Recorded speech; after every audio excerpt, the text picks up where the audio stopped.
first question is for Maxine. Maxine, nung present kasi na pag-usapan na supposedly dito sa film, magpapakalbo ka, anong nangyari?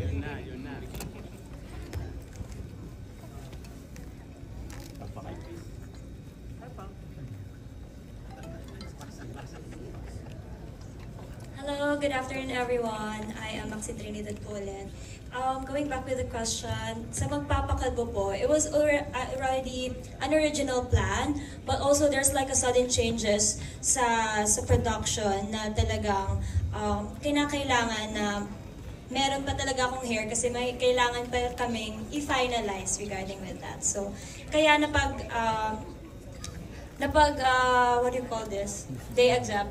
Okay, napag-accept na hindi na lang kakalbuhin para mas okay yung continuity. Ayun, thank you. And for my last question is for Mr. Jeffrey Santos. Yes, Mr. Santos. Kasi pansin namin, madami kang kasamahan dito medyo kabataang artista. And you were once a very popular teen actor. So itong mga kabataang artistang ito, ano masasabi mo? Meron bang attitude or mababait ang katrabaho? Lahat? And anong payo mo sa kanila?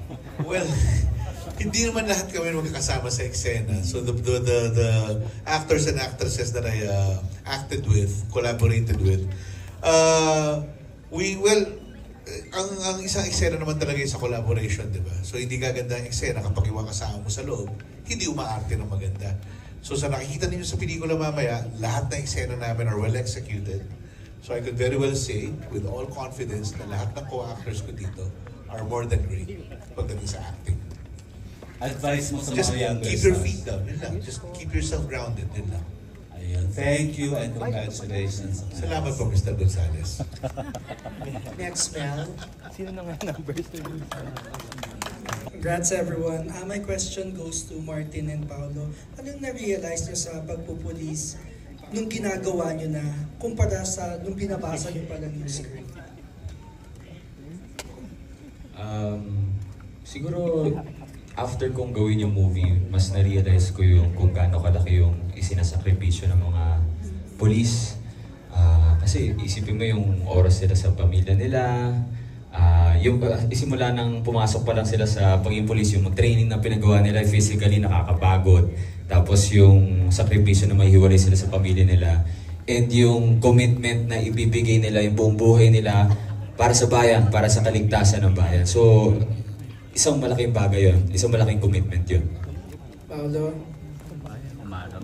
Siguro ako nagkaroon po kasi ako dito ng eksena na, well, hindi naman siya spoiler. Karoon ako eksena with a mom, played by Tita Charmaine. So it was a very heartfelt scene, and ang natutunan ko doon is every time na umuwi tong mga public servants natin, lumalabas sila, they're sacrificing their own lives, di ba? Para makatulong sa iba. Ang pinaka tumatak sa akin is yung takot mo na hindi ka makauwi sa pamilya mo, na naghihintay sa'yo. Ayun siguro sa akin. Thanks. Last question ko kay Mark. Mark, na-miss mo ba anong na-miss mo sa paggawa ng pelikula since comeback movie mo to, no? At saka tuloy-tuloy na ba to for you? Yeah, thank you. So, ang na-miss ko siguro is yung kasamahan, especially sa mga co-actors, when you have a chance to work together in a scene and find ways on how to make it work better. And yes, tuloy-tuloy na. So, pagbabalik ko na talaga siya. Thank you. Salamat. Congrats din, Gov. Thank you, Joe. Our next question will come.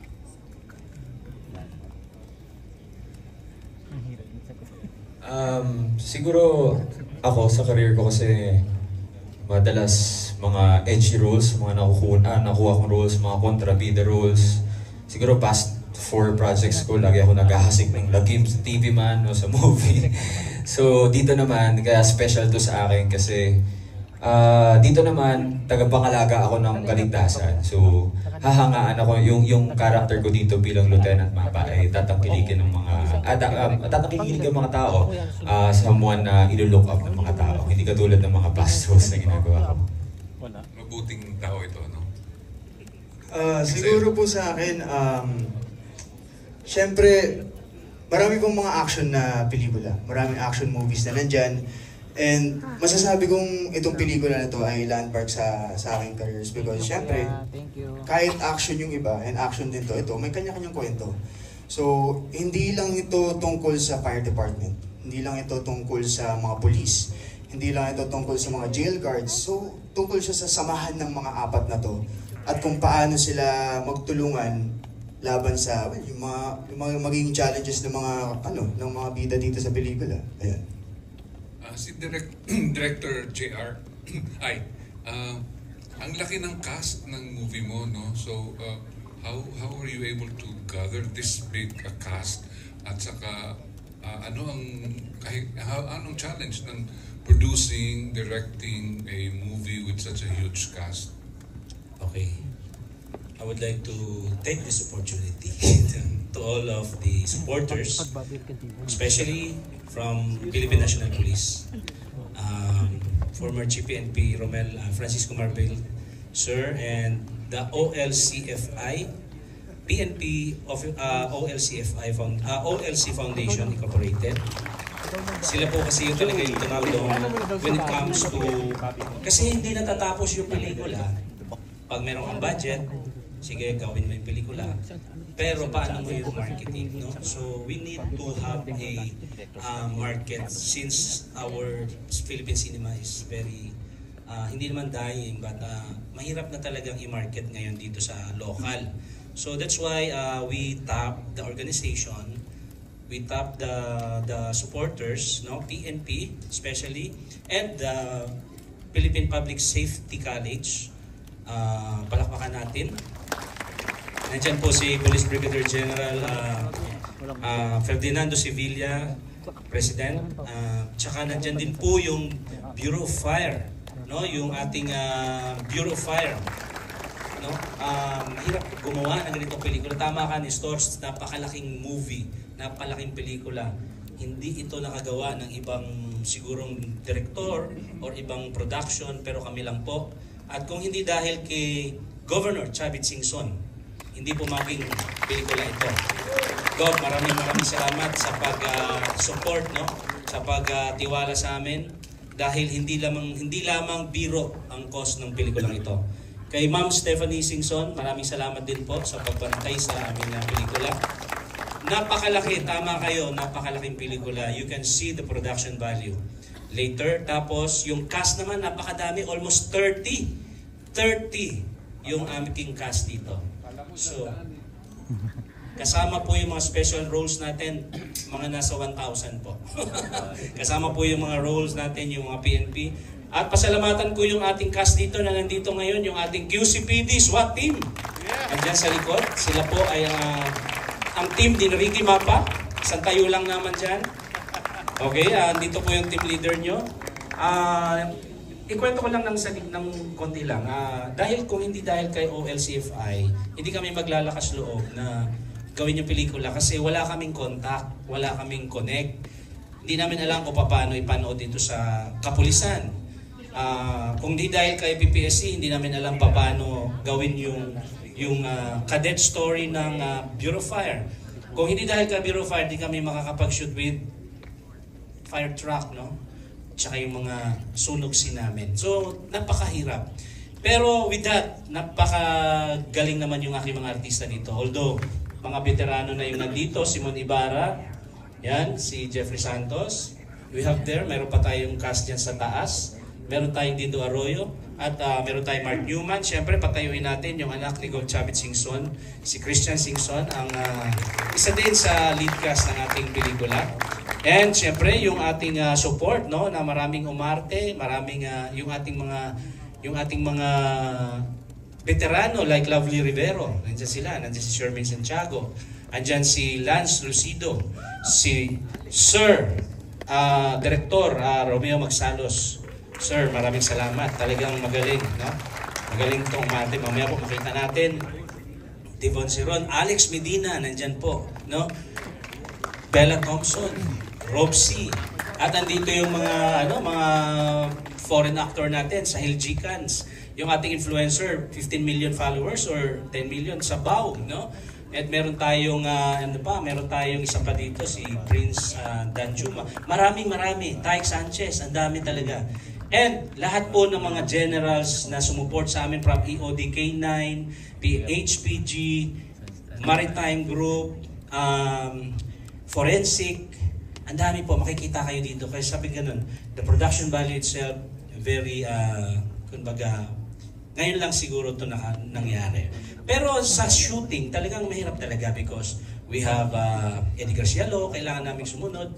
Pero kung nangyari ito nung panahon namin nila Direct John at Castillo, nila Celso, the brother of Celso at Castillo, wala pang EGL before, so madali lang sa patayan ng shooting. Pero kahit paano dito, aminado naman ako, minsan nakaka-violate pa rin ako ng shoot. So, pero siguro given na namin, kasi talaga naman kailangan nating tapusin yung isang scene. So, yun nga, with that, Mrs. Mary Rose Marbil, maraming salamat, ma'am. At sana po, no, Ma'am Leilani Alba, maraming salamat, the wife of the DPCR Director, si Police Major General Agustus Alba. Yan. Maraming salamat sa lahat ng hindi nabanggit. Pasensya na po kayo kasi kailangan na natin mag-start. Direk, we have last 2 questions na gusto kong humabol. Mr. Bobby Ricantina, Manila Bulletin. Okay. Direk, magandang gabi po. Direk, konting kwento lang, saang eksena kayo nahirapan ito talaga na-challenge? And how would you describe yung mga action scenes sa pelikulang ito? Medyo na-challenge ako dun sa inside jail scene namin kasi yung warden, talagang nakikipaglaban ako, nakikipag-away ako kasi ayaw niya magkaroon ng mga parang not real gun, pero airsoft. But gusto niya yung mga short gun lang. So ayaw niya yung airsoft na replica na parang rifle. So si warden naman ng police Rizal Provincial Jail, gusto niya yung mga airsoft lang na handgun. But in reality, kasi pag may mga riots sa jail, mga ano lang yan mga bullet, rubber bullet. Pero shotgun pinayagan niya kasi parang nasa makatotohanan daw yon. So very challenged ako doon sa, tsaka yung yung habulan namin sa dagat, medyo napaka-challenge, tsaka yung actual na, yung time constraints. This film na makikita po ninyo ay marami pa pong improve, but this film is good ngayon. Pero ang showing po natin ay nausok po tayo ng konti, no? Hindi po kumbaga due na rin doon sa constraint ng ating marketing. September 3 po ang hiningi sa atin ng ating mga partner na para meron po tayong time to promote, time to sell our Watch and Win movie raffle promo, yung ating kasi po pakwento ko po sa inyo, meron po kami binibentang movie ticket, no? Para kaming concert, nagbebenta po kami ng advance ticket kasi nga as I said kanina, medyo dying po yung pelikula. Kaya ang ginagawa namin, nagbebenta kami ng advance ticket, pero ang kagandahan doon, you can watch for free and then you have the chance to win 2 vehicle from Governor Chavit Singson. Palakpakan po natin. Thank you, Direk. Yung na yan, August 20. Yeah. And then, pasalamatan ko pala yung aking mga production staff, production crew na nandito, no?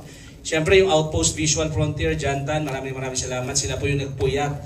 From May 17, nagkaroon na ng showing ng May 26. Biruin nyo, May 17, tapos nagkaroon kami ng preview ng May 26. Kaya grabe ang puyat nila sa Lahat po ng cast, maraming salamat sa Eros Imperial, Marlon Manse. Maraming salamat sa inyong lahat. And thank you. Yeah. Before the last question, Maxine, ito yata ang pinakamalaki mong pelikula so far. Anong pakiramdam? I am very blessed and this is very unexpected. Sa pagkakaalam, para po malaman po ng lahat, I auditioned for this role. Hindi ko makakalimutan, I was number 69 that time. Umabol ka. Yes. Because I was like, this type of movie is something that a dream come true. Kasi po, ako po ay nanggaling sa pamilyang pulis. At alam ko yung sakripisyo na binibigay, lalo na ng tatay ko. Nagtataka ako ba't hindi ko sila kasama sa Pasko. Kasi mas inuuna nila yung public safety ng bayan. And that is something na talagang, sabi ko, kaya pala nagsasaludo yung mga tao. It's for a reason. They earned that salute. So for me, playing the role that will strengthen the integrity of the PNP, it's a really dream come true. Dapat ba mag-enroll ka sa PNP dati? Or dahil nag-artista ka na stop? I actually took the Philippine National Police admission test, cadetship admission test, and I passed. But for me, I asked for God's sign. Kaya pala hindi ako tinuloy maging kadete para pala i-portray ang buhay ng isang kadete. Nandito ka naman sa Beyond Call of Duty. Yes, thank you. Yeah, si Martin, ano masasabi mo sa co-actors mo, Paolo and Maxine, dahil first time yung yata nagsama-sama? And nagbago ba ang impression mo sa kapulisan nung ginampan mo ang role na to? Impression mo na sa mga... First time ko makawork si Maxine, first time ko makawork din si Paolo. So, masaya naman tayo sa set. Very professional, napakahusay nila. Lahat naman kami dito nagtutulungan para pagandahin yung eksena. Minsan may mga challenges sa set, ganyan. Pero we see to it na gawing authentic yung pag-portray namin dito sa mga roles na ginagampanan namin. Sa mga kapulisan, kung paano nagbago, ever since naman ako, mataas ang respeto ko sa mga pulis. Pero matapos itong movie na to, mas lalo pa. Kasi yun nga, tulad ng mga nabanggit ko kanina yung sakripisyo na ibinigay nila. So yun po, salamat. Pagsalitain na natin si Taik Sanchez. Is this your first film? Magpakilala ka muna sa amin. For the information of everyone. Hello po, ako si Taik Sanchez. Well, this is my first film na ginampanan ko as a supporting role talaga. Ayun po. So you're from TV5? Yes po. Okay. Advanced ako nito. Hindi pa ba dapat i-announce? Yeah. Nandiyan si Jeffrey ng TV5. Surprise! Anyway, last question na from Cesar Batingal of Net25. Question po for Direk. Direk, may changes po ba sa mga programs ng Beyond the Call of Duty now, the PNP sa new leadership?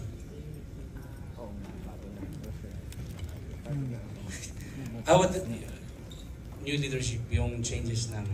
Yes po, sa mga... Ayan pa, yung support po na manggagaling naman sa bagong liderato. Wala naman, walang changes yung support kasi unang-una, very highly endorsed ito ni Chief PNP, no? Ni former Chief PNP Marbil, Romel Francisco Marbil. Sir, in-endorse niya talaga to. At lahat po ng nasa command group, alam po yung pelikulang ito. Kaya, I think, susundan po nila yung support na yon. Kaya, kami naman, sa side ng Pinoy Flix, talagang kakausapin din namin yung mga bagong namuno na sana po ma-support. Kaya ikot kami from this June middle, ikot kami sa buong Pilipinas, lalo na sa mga regional office ng PNP. Dadalhin ko yung mga cast ko and then mag-promote kami sa lahat ng regional directors. Yun, I think wala namang wala namang... May last question na lang po. 90s, 80s, kahit yung early 2000s, talagang boom po yung Pinoy action films. Then, mga action stars talaga. Sa tingin niyo po sa new generations right now, meron na po ba tayong masasabi mabubuhay po muli ulit ang action movies? Yeah, sa natin. Iba na kasi yung dati. Iba yung mga nagawa ng ating mga action stars. Iba yun eh. So kanilang era yun. Ngayon, new era naman.